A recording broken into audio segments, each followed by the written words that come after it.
Good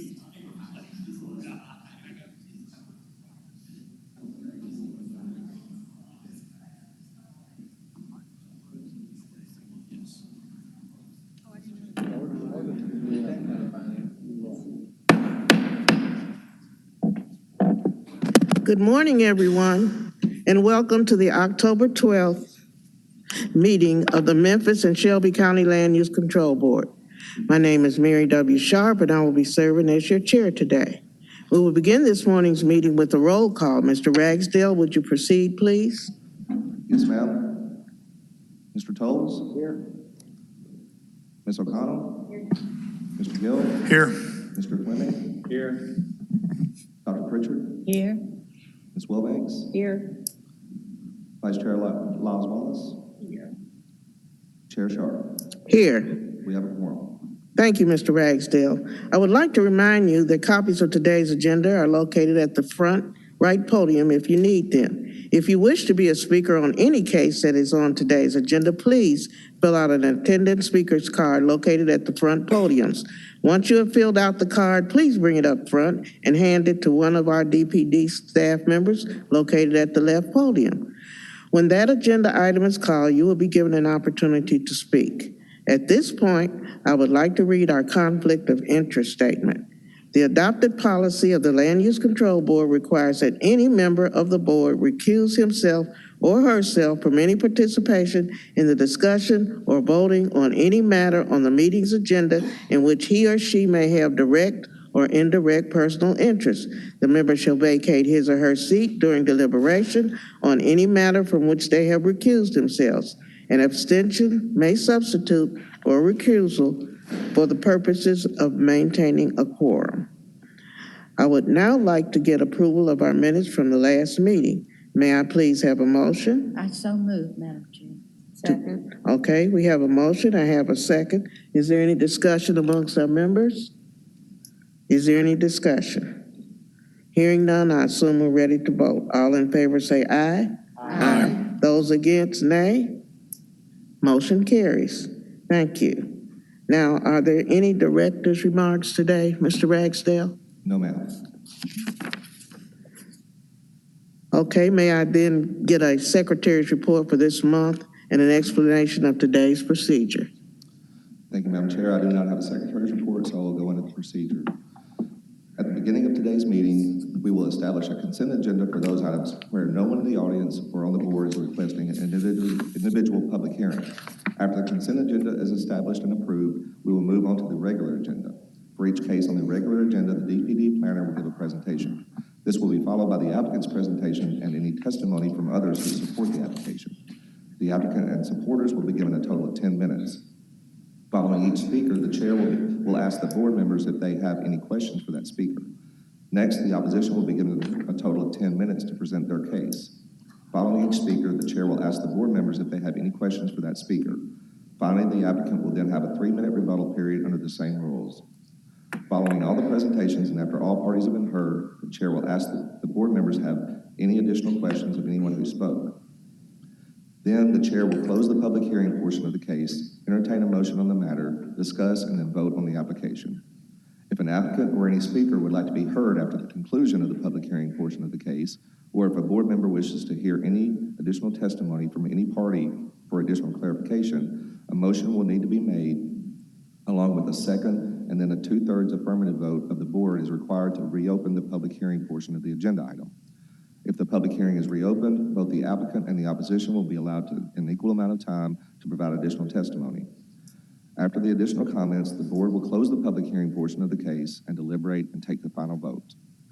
Again, if any member of the audience wishes to provide testimony in support of or in opposition to a case, he or she will need to fill out a speaker's card.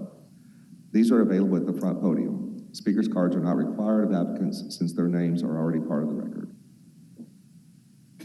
Thank you, Mr. Ragsdale.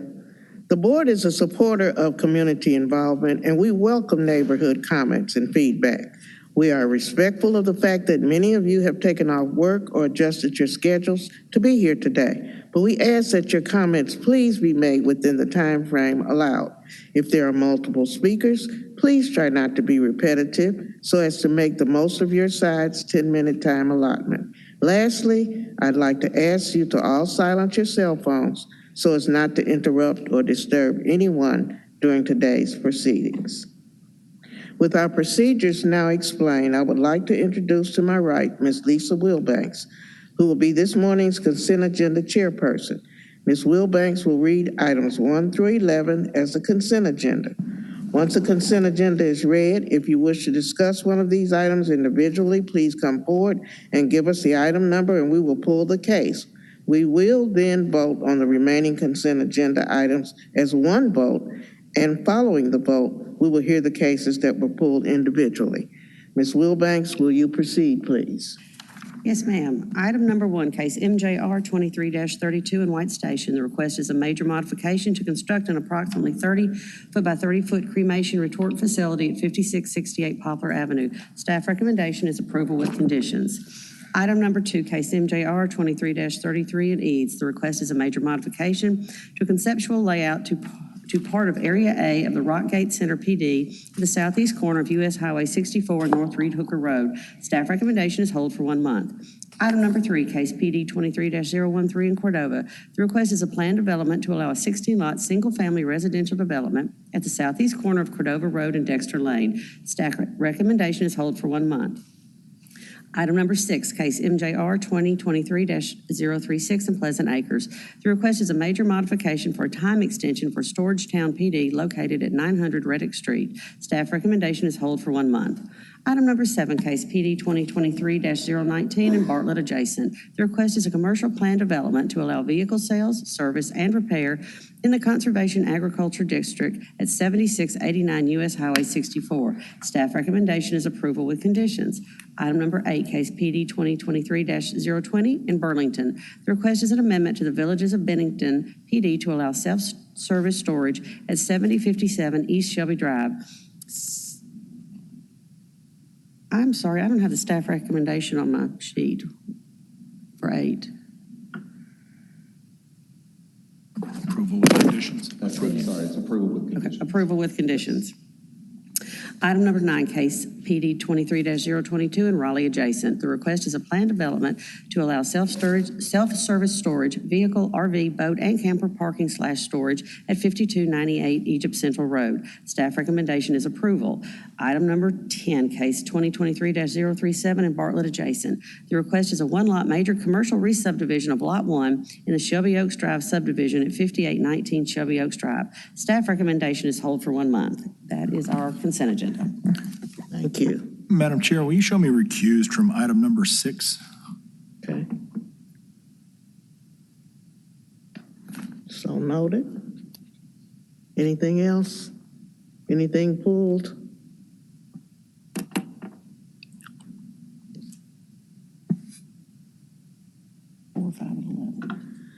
Okay, the items on the consent agenda will now be voted on with 1 vote, subject to the recommendation of DPD. If the consent agenda is approved, only items number 4, 5, and 11 will be heard. By voting on the consent agenda, each board member is affirming that he or she has read the staff report and agrees that its findings and, where applicable, its recommended conditions. Can I get a motion, Pete, please? Yes, ma'am. Move to approve item number 1, case MJR 23-32. Item number 2, case MJR 23-33 as a hold. Item number 3, case PD 23-013 as a hold. Item number 6, case MJR 2023-036 as a hold. Item number 7, case PD 2023-019. Item number 8, case PD 2023-020. Item number 9, case PD 23-022. And item number 10, case S 2023-037 as a whole. Thank you. Do I hear a second? Second. Okay, is there any discussion? Is there any discussion? Hearing none, I assume you're ready to vote. All in favor say aye. Aye. Those opposed, nay. Motion carries. Thank you. Now, Dr. Pritchard will proceed with the regular agenda. Agenda item number 4.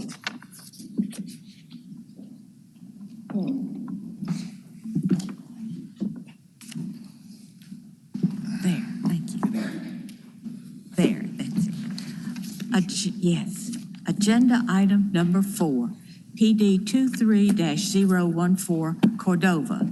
Plan development to allow 128-lot single-family residential development located on 50.25 acres southeast of Rocky Point Road and Sanga. Staff recommendation is approval with conditions. Thank you. Okay, would the applicant please come forward? Okay, thank you. So we will hear this case. Number 4. Good morning, everyone. I'm Alexis Longstreet with DPD. I'll be presenting on case PD 23014. This property is located at 8851 Rocky Point Road. It is encompassed by several parcels and as well as several zoning districts. About 68 notices were mailed on July 19th, so this case was held previously over the past couple months. This case is also located in Cordova. The 3 main zoning districts that this property will encompass is CA Conservation Ag, Residential 15, and Residential Single Family 6. Land use for this area in between the parcels, as you can see here, encompassed by this pink star, is vacant as well as single family. And here are a few site photos from North Sanga Road and as well as the northwest corner of New Sanga Road and Rocky Hills Drive. And we received a lot of opposition regarding this photo here, which is the Rocky Hills Drive turning into Sanga Creek curve. And so we kind of met multiple times between the developer and as well as the representative of some of the neighborhood community members of adjacent property owners. Here's the site plan, and this site plan is actually a revised site plan from the original. And so if you can see here along Rocky Hills Drive, there is an access point that as part of the staff conditions for just the preliminary plan is to move this access west. And as well as we did have the applicant and the property owner, Mr. Patrick Artis, who actually agreed that that'll be a solution that he is willing to make and to propose outside of all of the other opposition related to the curve here, which is right next to Cordova Middle School. And as I met with some of the neighborhood representatives and as well as Lou, I did address that also. A traffic study will be done that is outside of our department. And so that'll be something that'll be addressed in all of the public safety from there. Recently, there was some concern with property 78 and 79 being in a private covenant, but as you all know, DPD does not enforce restrictive covenants. And so I did make that aware to the developer and property owner, and they have agreed to have some formal discussion as those lots are also included in one of the later phases of the development. So there is time to create a solution, have a little more discussion, and also sit down and talk in depth on what that covenant all covers. And so this development is also consistent with the Memphis 3.0 comprehensive plan. And it also shows that the degree of change is nurture only simply because of the CA zoning, but all of the future land use planning, it's very much well consistent and as well to the adjacent properties. And some of my conclusions, just going over, this is a new PD. This is, the site plan also serves as preliminary as they also have to do a final review. And so a lot of the lot dimensions and easements and things like that are just general, following code and as well as regulations from city engineering. And my main, as I mentioned earlier, my main recommendation as a revision to the preliminary plan that we have set forth in front of us is relocating the proposed access on Rocky Hills Drive West, closer to the corner, and of course still meeting setbacks for city engineering and as well as curb cuts. And that's the end of my presentation. Okay, thank you. Do we have any questions of staff? Okay, hearing none, we're ready for the applicant to come and give your 10-minute dissertation. Thank you. David Bray with the Bray Firm, 2950 Stage Plaza North. We're in agreement with the conditions from staff, and I will address that moving of that road a little bit more in our reserved time. I'm happy to answer any questions that you have right now. I know we have a significant amount of opposition here today. I think I know what they're going to say, but I'd like to hear what they have to say, and then we'll address those. But if any of you have questions at this time, I'll be happy to answer them. Have any questions? Okay. We're going to hear from the opposition. We do have several cards. We're ready for you, and you can give us your name and address, please. Good morning, Madam Chairman. Good morning, Board. Lou Wardlaw, 6410 Poplar Avenue, Suite 1000. I represent the Winfields and several of the neighbors around there. You're going to hear not an overall opposition to the planned development. No one is saying, not in my backyard, don't do this, we don't want development. That's not what you're going to hear today. You're going to hear a more targeted, more specific safety concern. And to that extent, I'm going to ask Mr. Mauricio Calvo to come up and speak first. He'll introduce himself and tell you his point of view. Thank you.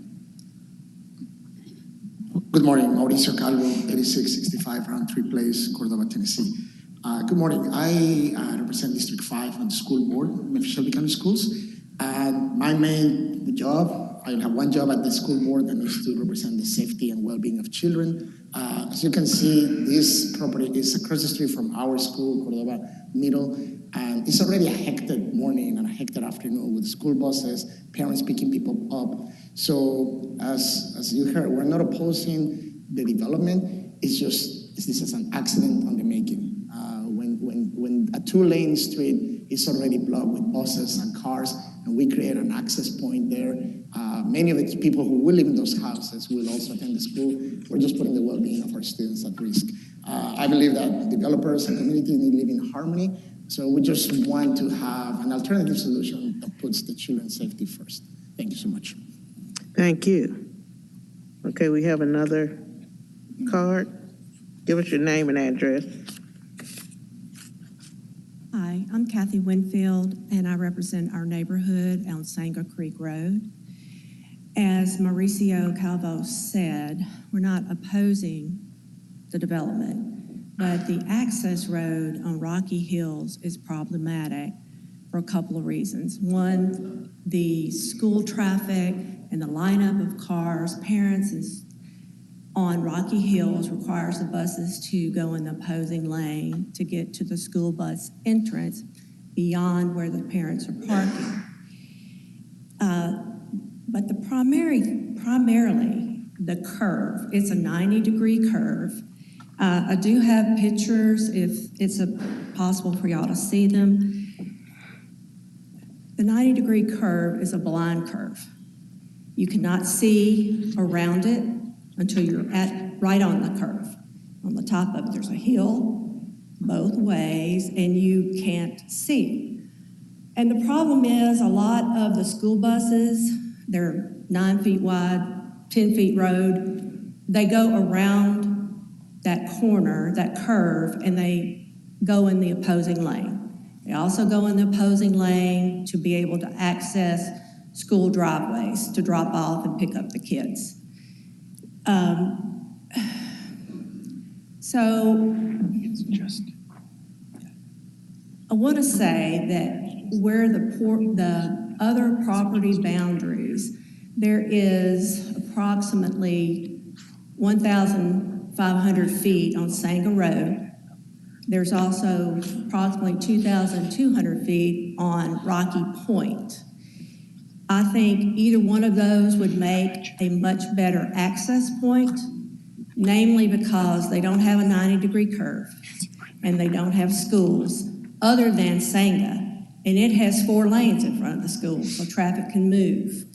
But you congest all that traffic on a 1,000-foot road and then bring it around the corner. I believe it's a safety risk, a public safety risk for the students, as we have several of them who walk to school and go home walking.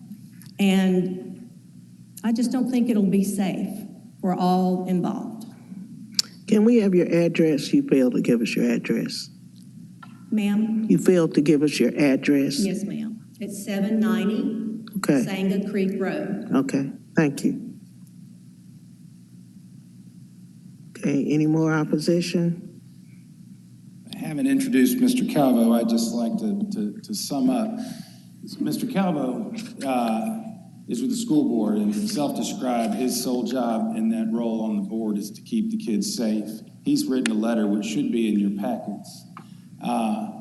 that explains the position. Ms. Winfield has expressed the concern, and she and her husband live just right there. They're right in the thick of it.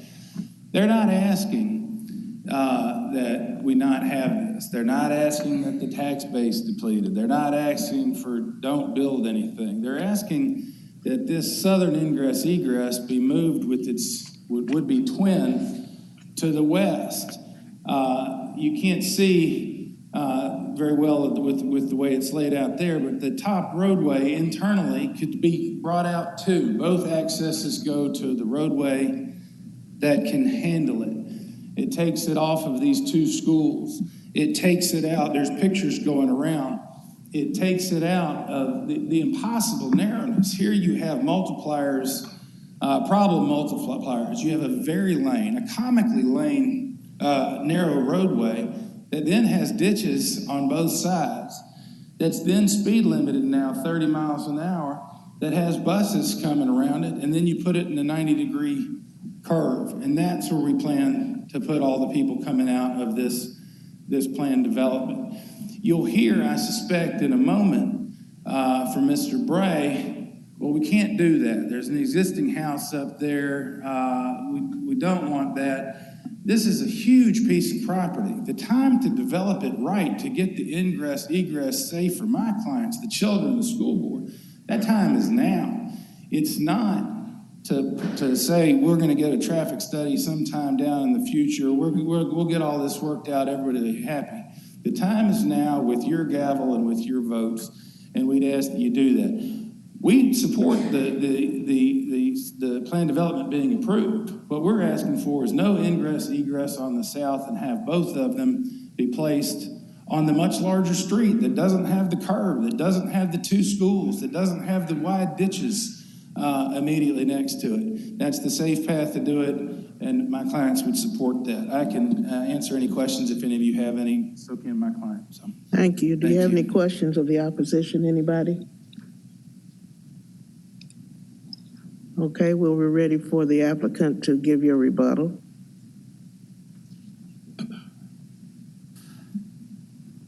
Thank you, and so I didn't hear anything that I didn't expect. So I would like to thank the folks that are here in opposition for their support of the plan, and they've been very cordial to work with through this process, which, as you guys know, is not always the case. So this has not been a contentious argument with them. So our original plan, and I don't think the original plan is in the packet, both of the north-south streets that parallel Sanga came out to Rocky Hills. And we had all of the connection there and no connection to Sanga. And that was intentional because of the nature of Sanga. And I know a number of you are familiar with Sanga Road in that area. But just to sort of give you an idea, as you go north from the school, where we're now showing the Boulevard Road coming out is at the bottom of a hill. And where Thor comes in, and Thor is not labeled the way that's cut off on the smaller version plan, but where the house is, Thor is at the top of a hill. So anywhere in between there is difficult to make a connection and meet the sight distance. So when the opposition was clearly opposed to those two connections coming out to Rocky Hills, we revamped the plan to this plan with a boulevard entrance that will take the lion's share of the traffic out to Sanga. And then we put the one connection back out to Rocky Hills. I like where we have that connection now. I like it because the way it's located is that most of the traffic will tend to go towards Sanga. Most people coming out of here are headed west, and they will follow the simpler path to get to Sanga. However, staff and the opposition feel like it would be better lining with one of those two north-south streets. And we are in agreement with that change. So we will change that plan before final plans go forward and move that connection on Rocky Hills. We'll work with city engineering for the best location of that. I don't know if it'll be on the east north-south connector or the west north-south connector, or if possibly it splits the difference and comes in between them. But that will shift. That other road will go away. I want to make a couple of points about these roads in here because we're seeing all these pictures and most everybody understands, but then I got a question from Mr. Ragsdale, and so there needs to be some clarity on it. Right now, both of these roads are 2-lane roads.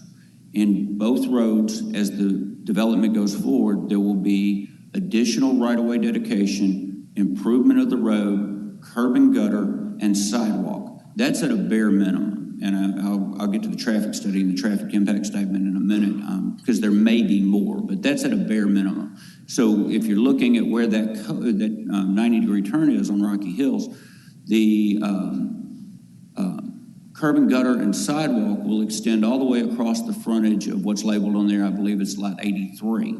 So that road will be significantly different. That's a 34-foot dedication from right-of-way. So what you'll have, where now there's 10 feet of asphalt from the center line, you'll have about 22 and a half feet of asphalt. Then you'll have curb and gutter, a 4.5-foot grass strip, and a 5-foot sidewalk. The same thing will happen on Sanga, except for at the corner where right at the hard corner of Rocky Hills and Sanga, that's actually some additional dedication. So when the school property was built, the city came in and got some additional dedication in those areas. So the sections will actually be a little wider than 34 feet from center line right there. I think on Rocky Hills it's 40, and on Sanga, I believe it's 48. But I don't think that's dimensions. I don't know if we zoom in, if it shows on the larger scale map, it does.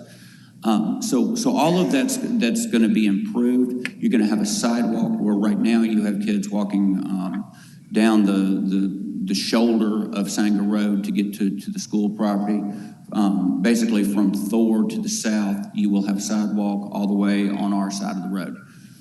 Let's talk about the traffic study. As part of the engineering review, when this goes forward for development, we will be required to do a traffic impact statement.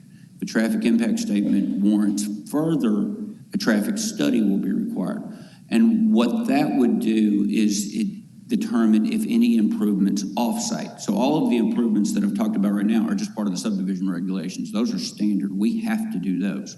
But we may have additional improvements that are off-site, which as an example, and I don't want to give city engineering any ideas, but as an example, it may be to include the curb gutter section all the way up to Rocky Point and complete that stretch through there. And that's that would be one possibility.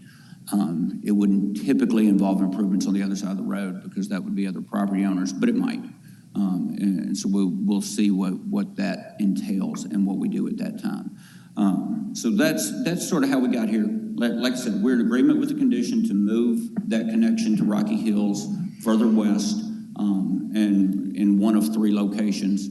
And we will do that as a change to the plan. I'd like to introduce you guys to the developer who will explain sort of how we got here and what we're doing. Good morning.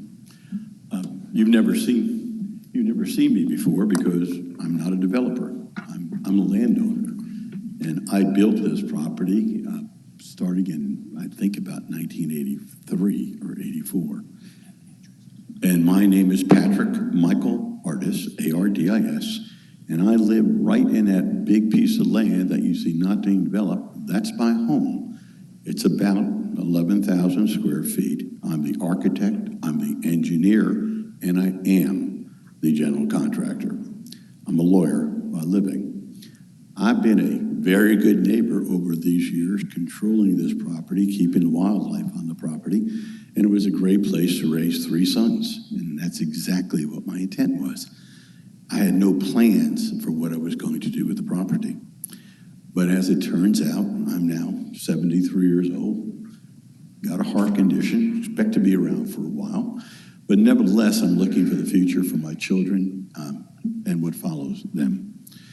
This is a considered development not based on trying to get all the money I can. I mean, these are the smallest lots in Memphis, honestly, and that's what we're allowed to do, but we're not thinking about doing it. Main source in the concept here is to build a very nice and substantial neighborhood that will protect the value of my home and gives safety to the school children. It's horrible. If any of you have been out on Sanger Road coming from those schools, there's no place for kids to walk. And it's just a matter of time till somebody gets killed. I've cleared my property to give them a walking path, but it gets overgrown, and it's surely not the safest place for the kids to be. This isn't going to happen instantly. The project is set out here, so it can be considered as a whole. But I have no intentions of dropping in here and building all these homes at one time, that's for sure. There are several 90-degree turns in this area of Cordova. Macon Road, which is probably the most heavily trafficked road, has a 90-degree turn on it right by Jimmy Whittington's lumberyard, and it's been there since I moved to Cordova. There's another one off Macon where it turns into, it takes a big bend at a three-way stop where the post office is. And we got stop signs as a new thing about 30 years ago. I've lived here for over 40 years. I know the area. I don't intend to hurt the area. I intend to build a neighborhood that'll be a good neighborhood, a solid neighborhood for people, and safer for the kids. Sanger Road, what we're calling by these two different names, was the main road in Cordova. It was the main traffic road. Okay, you have a When the two minute. new schools were built, they built a new road and named that road Sanger and changed what was Sanger Road to Rocky Hill and whatever the other name is. Yes, ma'am. You have 1 minute. Oh, Ms. Sharp, I just want to thank you all for your time. If there's Okay. any questions, I'm right Any here. I've been questions of available to the my neighbors as applicant well. or representative? Any questions? I did have one question for either of you. How far will the sidewalk come up? I assume it will stop at your most northern lot along New Sanger? For the minimum that's required by the UDC. Sure. It will go from Rocky Hills up to the north line of Lot 1, which you see the existing house right, you're familiar with the Right. existing house. So it'll go to that north property line. That's Sure. where- To the that's where it ball field. It's like a baseball field there on the stops. corner. Ball fields. And that's where, when I speak of possible off-site improvements, that may be one, is to continue that sidewalk on up or even that curb and gutter section. Yes. That's Thank you, the guys. baseball field on that corner that's owned by the privately owned Cordova Community Center, which used to be the school in Cordova. I've sat on the board for over 20 years. Yes, sir. Are there any other questions from the board members? Just to follow up, Rocky Hills Drive is improved all the way to what point? Can you zoom in just a little bit, and then go down on the plan? So I think I called it 83 a minute ago. That's lot 53. So from lot 10 all the way across to lot 53, you can see on 10, 11, and 12, there's additional right-of-way. That's reflected in our property line. That's already been acquired.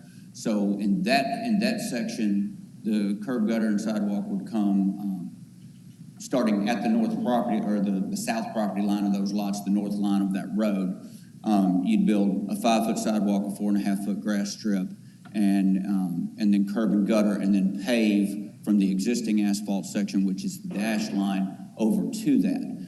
Across 13, 49, 50, 51, 52, and 53, that would be a 34-foot section. So like I said, it's about 10 feet of asphalt right now, maybe 10 and a half from the center line.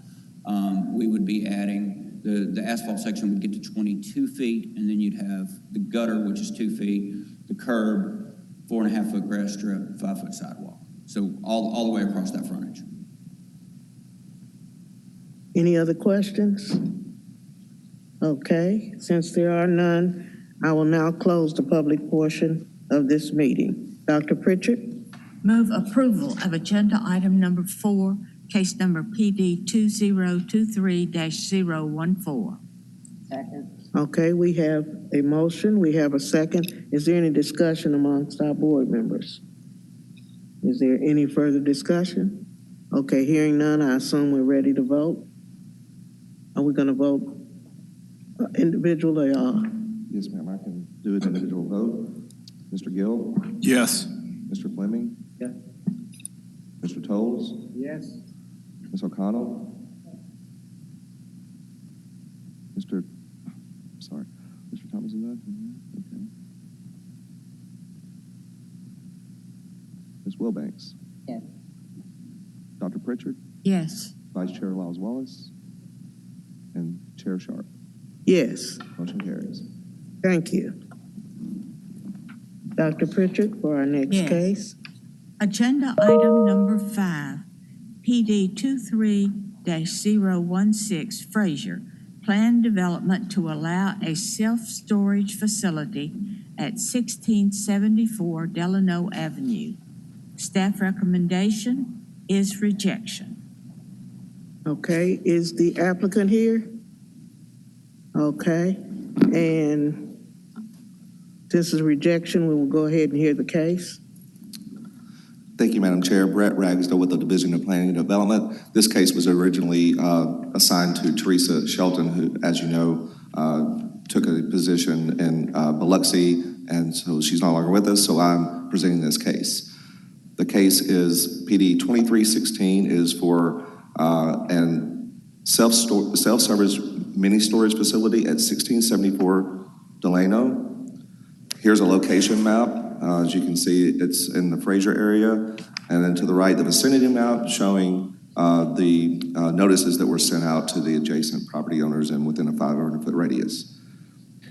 The map to the left shows the zoning. The current zoning is CMU1 with RU1 to the west, R6 to the north and northeast and northwest.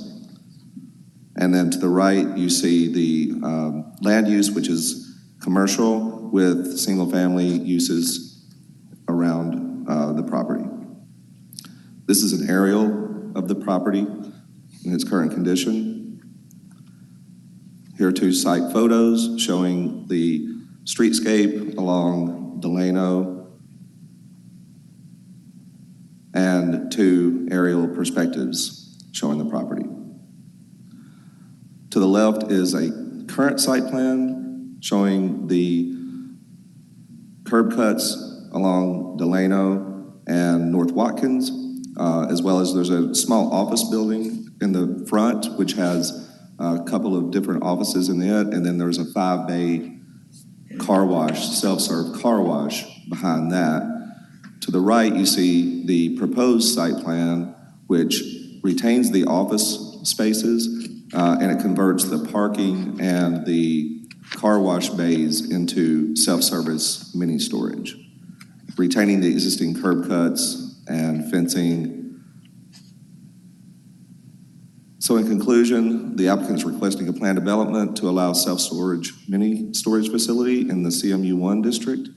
The current use is again 2 office bays and 5 self-service car wash bays. Self-service mini storage facilities are not allowed in the commercial mixed-use zoning district, which is why the applicant has applied for a plan development. And staff does not agree that the intent of the plan development in UDC 4.10.1 is met, which is essentially that a plan development is to create a more desirable use of the land, a better physical environment, and allow creative and imaginative designs. And with that, we are recommending rejection. However, if approved, we have a set of outline plan conditions that the applicant presented and we modified slightly, and those are on pages 16 and 17 of the staff report. And I'm happy to answer any questions. Thank you, Mr. Ragsdale. Any questions for Mr. Ragsdale? Okay, we're ready for the applicant. Would you give us your name and address in your presentation? Okay. Good morning, Chair and LCB members. My name is Evelyn Royston, 2809 Kirby Parkway, Memphis, Tennessee, 38119.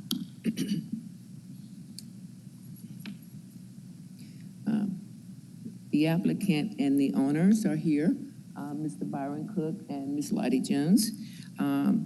The applicant here, they are Stapler business owners in this community for over 23 years. They have been here at this location and various other locations in the Frazier area, but particularly this area here at the location, at the intersection of Watkins and Delano.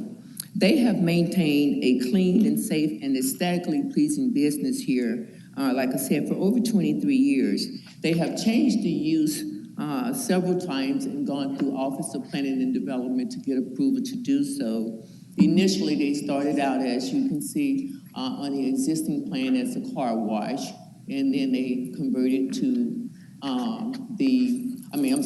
for the car wash, and now they want to convert to, well, they did the car wash, and then they converted to auto sales, which is what they're currently operating as office and auto sales.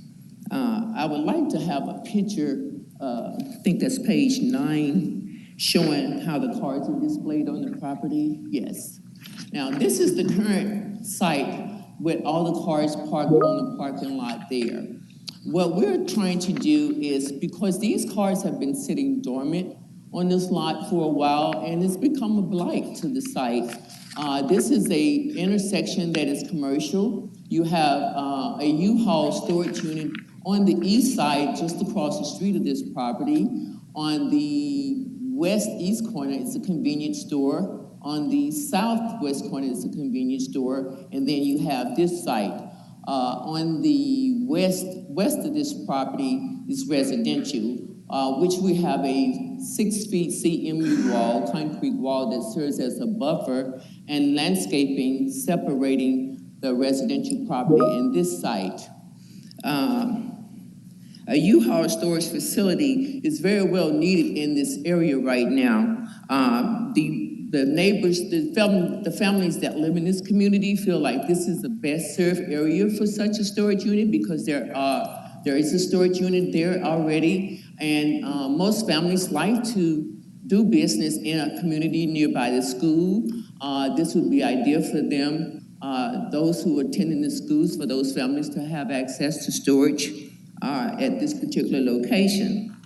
Mr. Cook has collaborated with the owner of the U-Haul business across the street, and the demand for storage is very well needed in this community, and so they plan to work together to provide additional storage as needed for this community. In this community, there are also schools and libraries in close proximities that this would serve as well. This property is currently zoned CMU1, which permits a multi-storage use, but Mr. Cook is requesting a single storage unit, approximately 85. This would be an enhancement and an improvement to this site, as it would clear up the cars that are sitting dormant here. And they are confined within a wrought iron electronic gate, and so will the storage units. Matter of fact, we plan to have a 30 feet setback electronic gate pad to allow at least 2 queue cars exiting or entering off of Delano. We have no oppositions at the time for Mr. Cook to operate this storage facility. We had a neighborhood meeting, we had no oppositions. Matter of fact, the community is actually supporting the concept of storage, additional storage coming to the community. This request is also compatible with the location's characteristics, zoning notes, and the adjacent land use. And the zoning as the proposed self-storage would not be too intense in terms of both use and scales for the surrounding neighborhood and the nearby elementary school. We are requesting that the board would approve application for the storage use at this location. Thank you. Do you have any questions? Thank you. Any questions? Any questions at this time? Okay, thank you. I know you stated there was no opposition. Is there any opposition in the room? Okay. Hearing none, no questions? All right, I will close the public portion of this meeting. Dr. Pritchard. Move approval of agenda item number 5, PD 23-016, Frazier. Second. Okay, we have a motion. It has been seconded.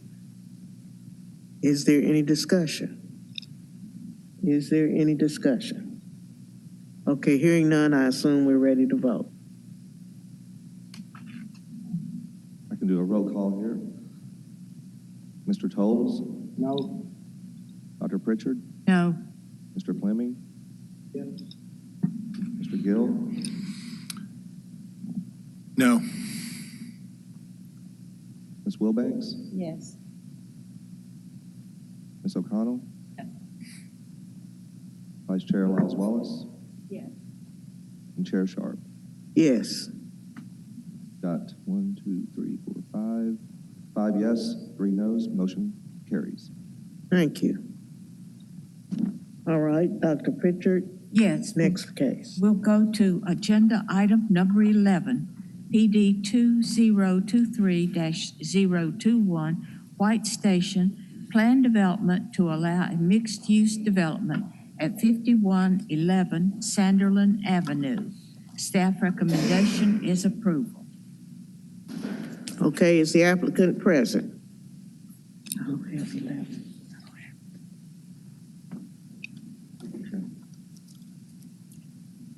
Okay, if the applicant would come and give us your name and address, and Hi, Chance Carlisle, 1 Dr. Martin Luther King, Suite 130.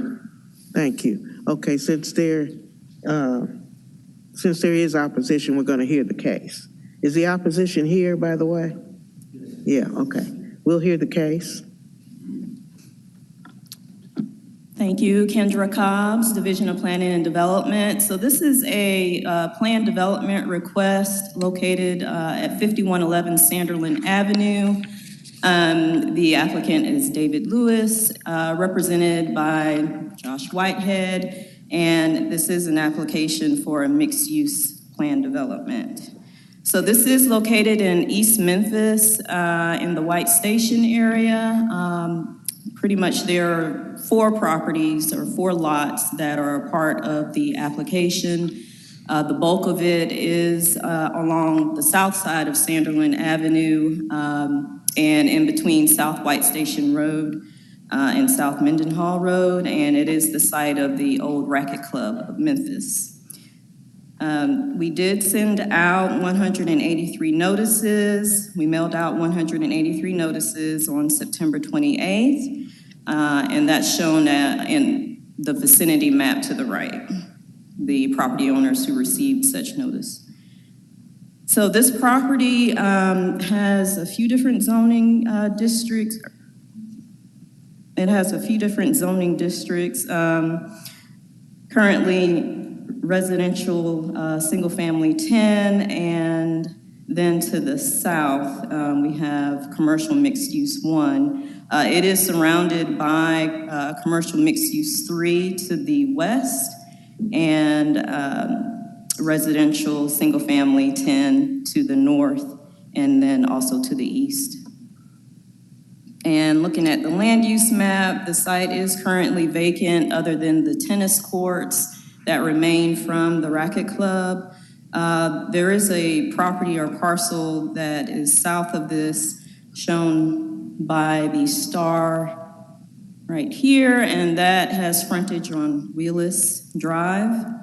And then the land uses in the area are pretty much multifamily, office, and commercial. So this is an aerial view of the properties. As I previously mentioned, there are 4 lots that are included in the request. The bulk of it are these 2 lots that are on the south side of Sanderlin, and then this portion which fronts Wheeless Drive, and there's a small parcel right here where my cursor is located.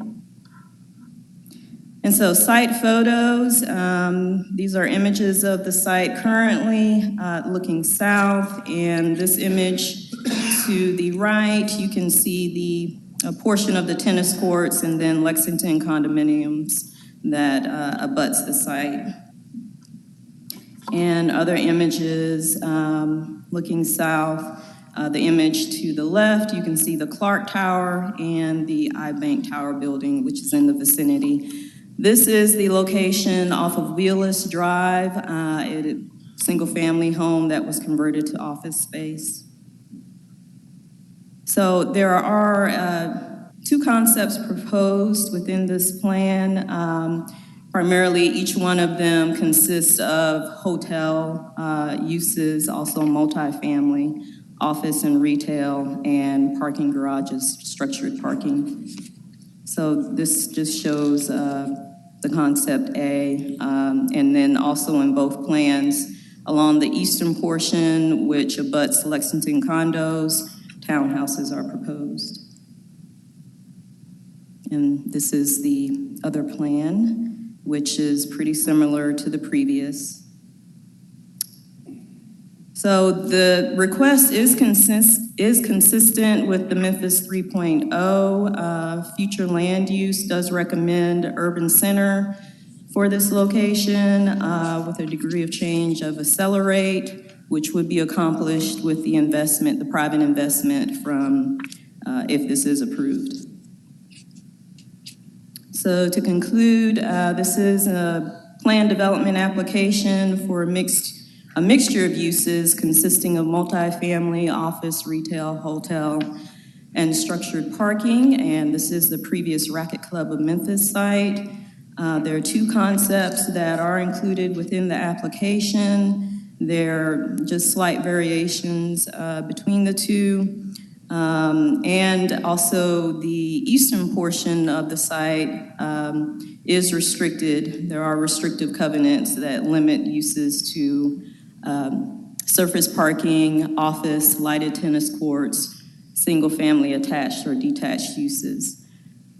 This concept does conform to our Memphis 3.0 plan, and also the proposed concept would further complement the range of development that is found in the area and help to revitalize this eyesore and be an investment within the community. So staff is recommending approval. There is a friendly amendment. I believe you all may have received that. Part of the landscape outline plan conditions where there would be a Class 3 buffer along the eastern property line. And I'm happy to answer any questions. Thank you. Okay, any questions? Ms. Cobb? Okay, we're ready for the applicant's presentation. Name and address.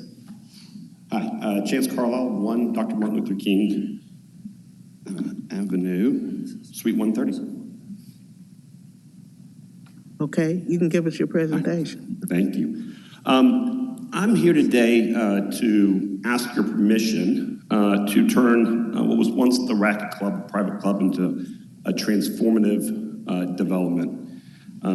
Something that we haven't seen developed in East Memphis in over 40 years. And that's a dynamic development that prioritizes public spaces, parks, walkways, accessibility to what's already a very dense area that people sort of call the Clark Tower superblock that's dominated by parking lots and drainage issues. When the former owners of the Racquet Club approached us to buy the property 3 times, I politely declined the opportunity to take on this challenge. And after the 3rd time, I said, why do you guys keep coming back to us to acquire this property? And the answer was pretty simple, and I think goes a little bit to our motivations for actually taking on this challenge. And that was, we trust you to do right by the neighborhood and to develop it into something that's spectacular for the block. And I take that challenge very seriously. It's one of the reasons that we've taken the time from when we acquired the property to today to really think through a lot of the challenges that a development of this scope and scale presents.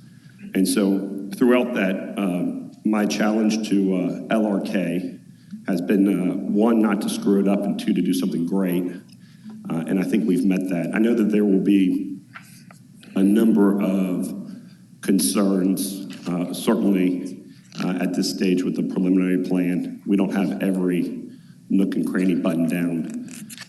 But I believe very strongly that moving this process forward and allowing us to get to the hard work of taking on this challenge and developing this property is the right thing to do. And with that, I'm going to introduce Josh Whitehead, who has some letters, and we'll reserve our time at the end. Thank you, Chance. Madam Chair, Josh Whitehead, Birch Porter Johnson, 130 North Court. Mr. Ragsdale just disseminated 2 handouts, and I just wanted to briefly introduce those into the record. The first was about 5 letters of support, 4 or 5 letters of support that we received from neighboring property owners. The second was mentioned by Ms. Cobbs, and that is our friendly condition to the landscape strip along our east property line and along Lexington Condominium's west property line. That's found on page 3 of the second handout, Roman numeral 4, landscaping, paragraph J, replacing the language that's in your staff report with a UDC class 4.6.5D class 3 buffer, a minimum width of 7 feet containing a masonry wall of a minimum height of 6 feet shall be installed along that east property line. That will continue a brick wall that has been constructed partially along that property line. I spoke with Mr. Dinkelspiel before the meeting. He represents the condominium association. As we go forward, there is a recorded easement between the 2 parties that we're going to have to negotiate the width. We're adding additional width, obviously, to that 4.5-foot strip, but also maintenance. Currently, they maintain that strip. There's probably a discussion, part of the negotiations would be maybe we would maintain it since we're widening it. We wouldn't want to have 2 parallel maintenance schedules for that strip. With that, Madam Chair, I think we're going to reserve our time so we can be responsive to the comments made by the opposition. Okay, thank you. Have any questions of the applicant and or representative at this time? Okay, we are ready for the opposition. We have several cards up, so please come up, tell us your name, address, and your point of opposition. Good morning. I'm Rick O'Leary at 5168 Wheelis. I'm a business owner in Memphis, have been for over 30 years, and currently own a business that employs people who travel all around the country and around the world, and we're the biggest advocate of Memphis you'd imagine. So we have no concerns with the planned development. We want that project to go forward. However, I do have concerns about the road being cut from the planned development onto Wheelis. Wheelis already has too much traffic on it. It's a road that was built in the 1950s to accommodate a small suburban neighborhood that has a cove. If you could bring up the picture of the cut through, ma'am, I'd appreciate it. Miss, thank you. Yeah, if you'll blow that up. It doesn't show the width of Wheelis, but Wheelis right now cannot accommodate the current traffic. It's a very small road. I don't know if y'all have been on it. Has no sidewalks. It's a not even typical road through Memphis. It's already a racetrack. People use the cut through from White Station to the developments, the 5100 and the 5101 office buildings, and also use it to cut through to go to Kroger, to Malco, to Houston's, and also to the Clark Tower. So I mean, it's already incredible. Having been there for over 15 years, I've seen the traffic continue to grow. And I'm concerned with the traffic, the additional traffic that will have with this new cut through to the new development. That's my concern. So please don't build this road onto Wheelis. That's all I have to say. Thank you. For consideration. Okay, next person in opposition, name, address, statement. Leslie O'Leary, 5168 Wheelis Drive. I co-own the property with my husband. My concern, I'm a local realtor. I've been in real estate for over 20 years. I welcome the development, but I too am very concerned about the cut through onto Wheelis Drive. I believe it will affect the value of our property, and I just don't see that the street itself can hold that amount of traffic. My concern is that moving down the road, you know, once they do a traffic study, they're going to see that the street is not wide enough. The city's going to deem that it needs to be widened, that they need to put in sidewalks, and then you're going to want to be taking in the small businesses. You're going to want to be taking in their part of their property to accommodate the traffic. And I just don't think moving forward that's the best thing to do. Again, I welcome the development. And I think it's going to be a great thing for the city of Memphis, but I just feel like talking about this super block, Wheelus is a very small street with small businesses. All I'm hearing about is this super block and how it's going to enhance the big businesses, the iBank, the Kroger, the Whole Foods, Clark Tower. I don't hear any mention of the businesses on Wheelus. I don't hear any mention of the businesses, small businesses, on Sanderlin. Sanderlin is a big street. I don't know why you would even need to have a cut through to have more traffic onto Wheelus when you have that big street on Sanderlin. And I thank you for listening to my opposition. Again, I strongly, welcome the development, but I am strongly opposed to that property being opened up into a street onto Wheelus. Thank you. Okay, I have two more cards, and they have support and opposition. So give us your name, address, and which way you're going on this. My name is Bob Dinkelspiel. I'm a lawyer, 1669 Kirby Parkway, and I represent the Lexington condominiums. The Lexington condominiums have about a 700-foot common border with this development extending from Sanderlin to the south. In concept, not opposed to the development. There are two or three things that we have some concern about. Mr. Whitehead alluded to a couple of them, involving primarily the landscape easement. There is now a recorded landscape easement, which was done by the prior developer of the Racquet Club at the time the Lexington condominiums were being built. So there is a recorded landscape easement that needs to be widened. Mr. Whitehead understands that. We've talked about that, and we have agreed that there will be a meeting between the developer and my client before it goes to City Council, assuming you all approve it, to talk about that. We also want to talk about the configuration of the townhomes. There's likewise a restriction on what can be built on the east side of the Racquet Club property, and that restriction is residential.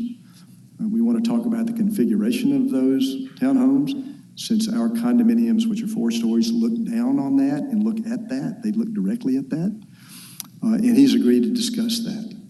So at this point, we hope that those discussions will be fruitful and we'll be able to reach a nice accommodation. Now, Bill Hagerman, who's an engineer and also a resident at the Lexington condominiums, is going to talk about another issue. Thank you. Thank you. We have one more card.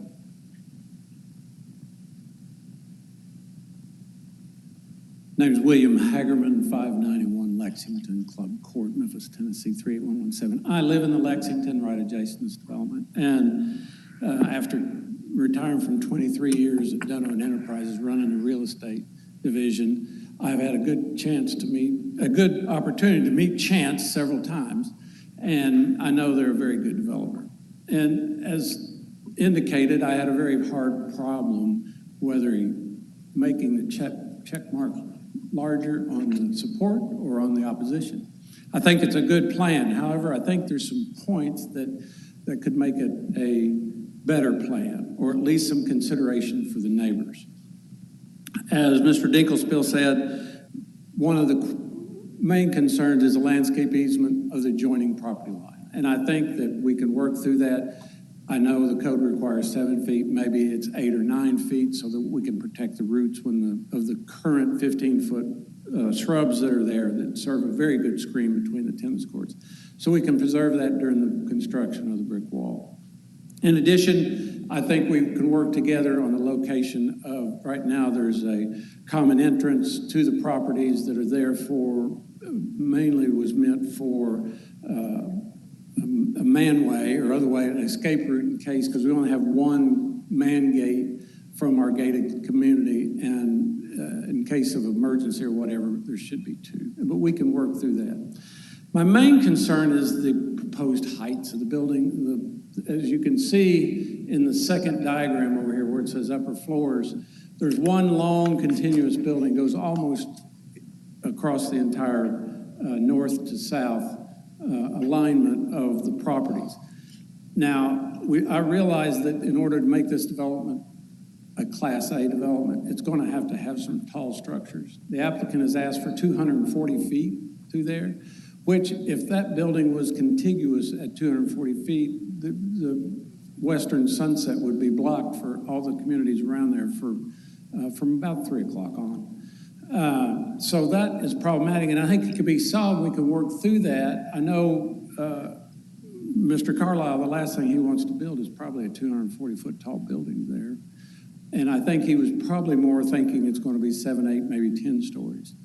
That's just my assumption. That's not in the conditions.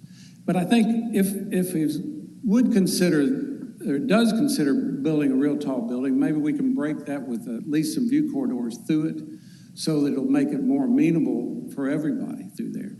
I don't know if that can be done, but I think Mr. Carlisle has picked an excellent architectural firm, which I've used in the past, and they can make some changes as well. The other items I think we can work through work with Mr. Carlisle on a plan such as, traffic or whatever, construction traffic, because one of the main areas that is probably going to be used for the supply and sequence of materials is right against the Lexington homeowners' property. So, but I think he has indicated in our prior meetings that he's going to work with us and see how we can minimize the noise and everything. With that said, thank you for the opportunity. Okay, thank you. Do we have any questions of the opposition or the opposition/support at this time? Okay, we're ready for your rebuttals. I'll try to take this from last to first. On the 240-foot height requirement, that is not going to be one contiguous building that's 240 feet. I think that's more our request there on the height is by all practical financial practicalities of doing development. Past 240, you get into a seismic rating that there's no way we can ever afford to go above. But that right now is planned and shown in our development plans as a type 3A podium, 5-story wood frame. And the question that I have, and really the reason behind going up to 240, is I would like to break that building somewhere and see if we can't go to a mid-rise attached to a type 5 height. What I don't know is where on that continuous path that would be.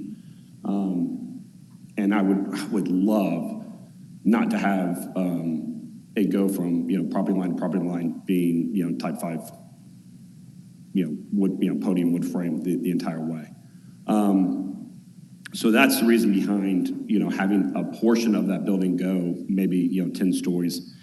I don't know of including our developments in downtown, a mid-rise new construction apartment building that's been built in Memphis in the last 35 to 40 years. So it'll be ambitious enough to go mid-rise, 10 to 12, getting into the high-rise code and going, north of 16, 20, 25 stories would be quite the feat and not our plans at this time at all. On Wheelus and traffic, I'll note that while we don't have a letter of support we've talked to the office owners at 5100, who's in support of the project. We have letters of support from Waddell, who's on the street, as a couple of others. If equally upsetting would be if we dumped all of our traffic and kept it in a continuous loop off of Sanderlin. You'll have all the neighbors across the street that we met with being upset there. We look at Wheelus as a very practical solution of access, both for life safety, circulation, uses, and enhancement to the street, not a detraction.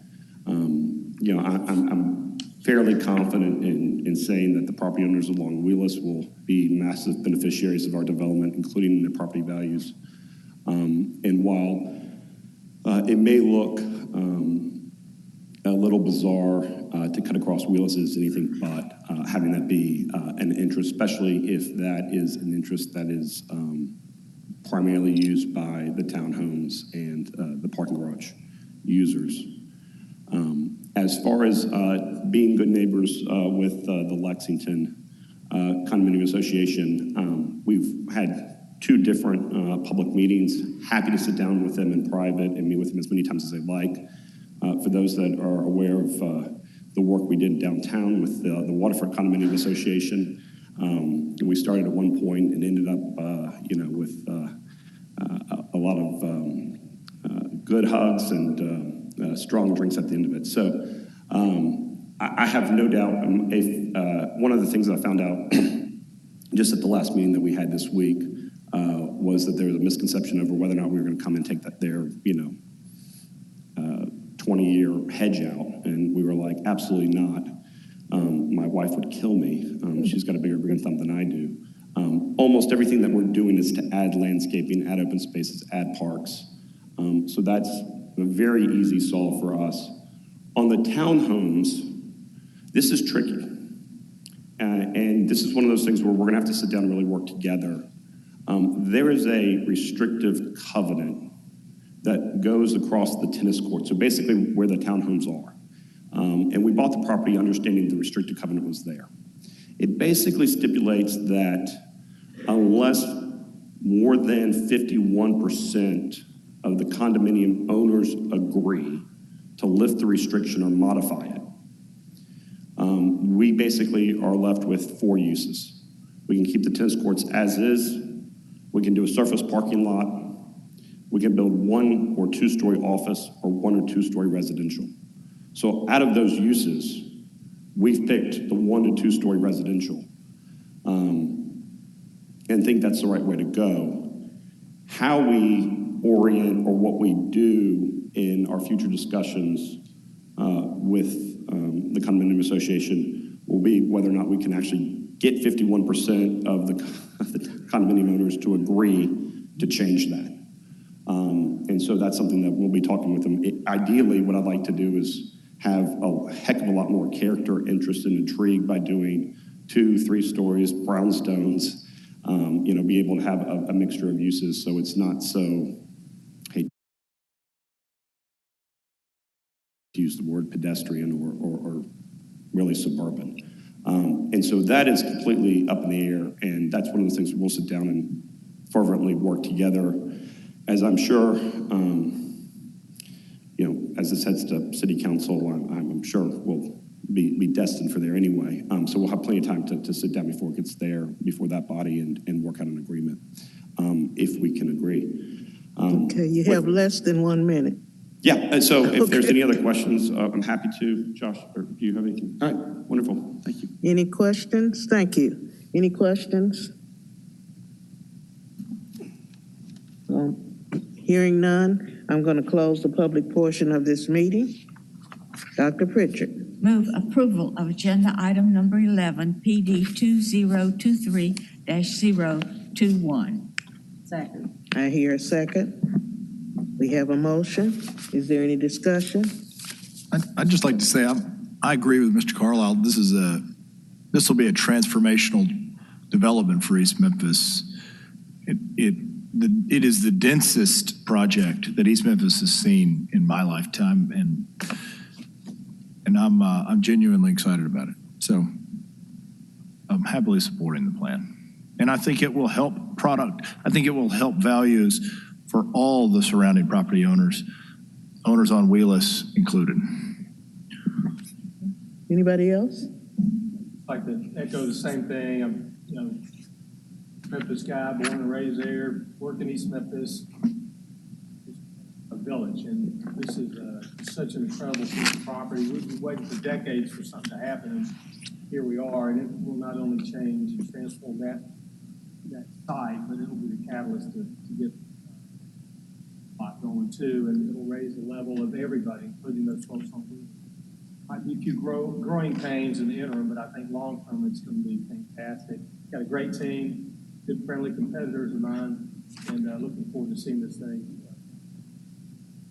Okay, thank you. Any further discussion? Okay, hearing none, I assume. Madam Chair, may I ask if, Dr. Pritchard, if you wouldn't mind having your motion to be as amended?